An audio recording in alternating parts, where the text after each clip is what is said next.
Alrighty kids, let's keep this learning train moving.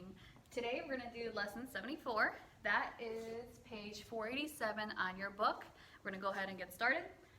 Absolute values, what that means, it doesn't mean that everything's always positive. It just means the distance away from 0. So the absolute value of 5 and negative 5, they're both the same answer, 5, because it's 5 units away from 0 for here and here.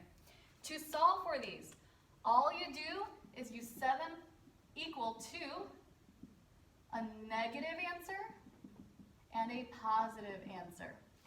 So all of these cases, your answer at the end should always be positive because direction is always positive. Let's go ahead and do the first one. Use a different color here. The absolute value of of x equals 7. That means there's going to be two different answers. You set it equal to the positive solution, which should always be positive, and you set it equal to the negative solution.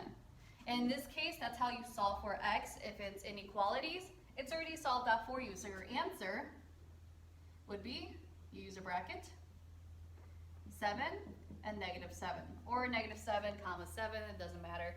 For your work, you might not have this bracket option open, just put 7, negative 7, or parentheses, or bracket.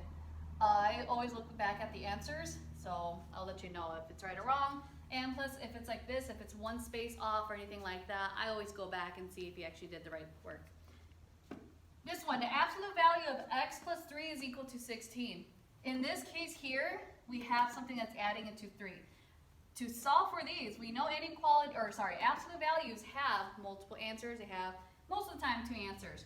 So to solve for it, you set it, the expression underneath, set it equal to the positive solution, which should always be positive, and set it equal to the negative solution, and then you solve accordingly. To solve for x, subtract 3 from both sides, x is equal to 13. Here, to get x by itself, you subtract, and you have x is equal to negative 19, so your answer would be 13, negative 19, or negative 19, 13. Doesn't matter. Example 2, now we have something in front of the absolute value mark. In order to proceed, like what you did to example 1, A and B, in order to proceed for the next step, you have to make sure the absolute value symbol is by itself on one side. In this case, it's not. We have to get it by itself before we set it equal to the positive and negative solution. We divide 5 by both sides. We have the absolute value of x is equal to 4. Then we go ahead and set it to the positive solution and to the negative solution. In this case, we don't have to solve anymore, and that's our answer, 4, negative 4. Next one, we have something in front of the absolute value bracket mark. You can't set it equal to a positive solution, negative solution.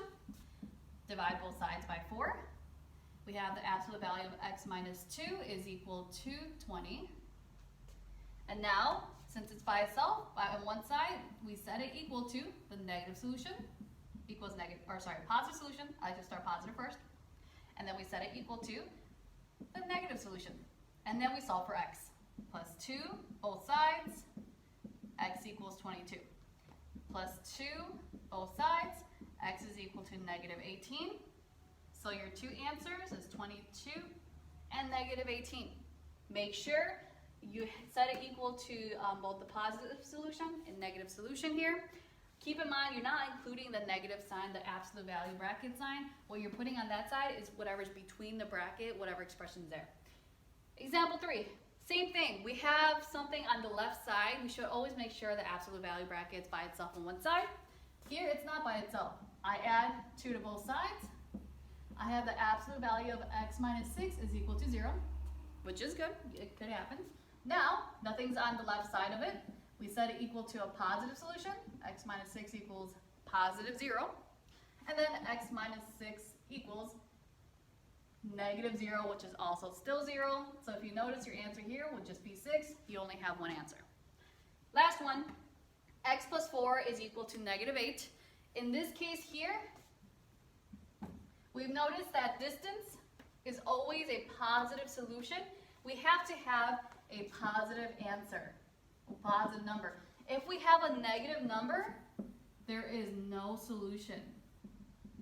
Since distance is always positive, You can't have the absolute value of -5 equals -5. It doesn't make sense. So here they're saying whatever you get for here, it should equal a negative answer, and that is never the case. So if you move things around and you have a negative on one side, I put inequalities, oops, these are equations. But if you have, it's set equal to a negative answer, therefore there is no solution there. Again, have any more questions? Make sure you email me. Always look on the drop-down box for any questions, any concern. I try to update you with different information.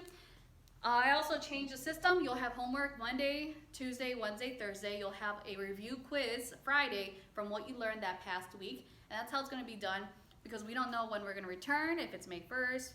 We just want to make sure that you continue learning. Again, make sure you do these videos every day.